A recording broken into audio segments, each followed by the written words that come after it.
今日又係早晨閒聊，琴日玩咗一日，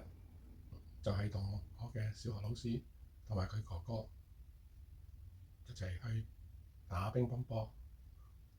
其實打乒乓波嘅過程呢，真係好開心嘅。我係同一個我嘅50年前教我讀書嘅小學老師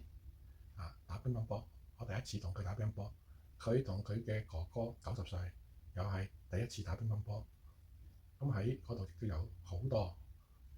其他嘅波友同佢打。雖然咧大家都知道人嘅體力去到一個歲數都唔係咁強，但係咧佢哋打下休息下，咁都打得3個半鐘。咁我又再睇下，我其實琴日朝頭早未去之先咧，我就喺屋企附近等我太太，見到有個路邊咧係有一個拾荒者，佢突然間咧係跑出對面馬路，嚇到有一個揸住 stop 牌方便啲小學生返學嘅過馬路嘅女士啊，即刻希望阻截啲車，跟住有意外。佢原來跑過去係去到一個救世軍嘅中心嘅後門，佢攞咗2袋人哋諗住擺喺度，我哋捐獻俾呢啲慈善組織買啲二手貨嚟作籌款嘅物品，然之後又跑翻過嚟坐喺度去揀。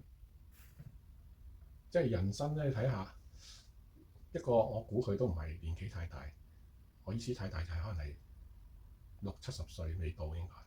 但係就因為沉淪於毒品，就係咁樣將自己嘅一生毀咗。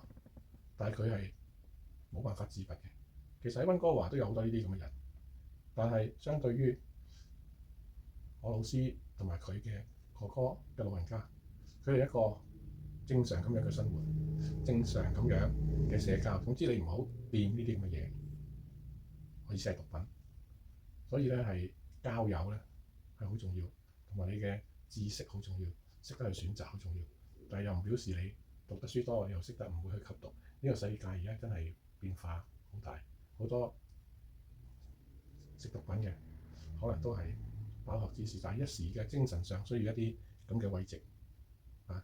所以最重要就係你嘅心，即係呢個係我覺得要自己把持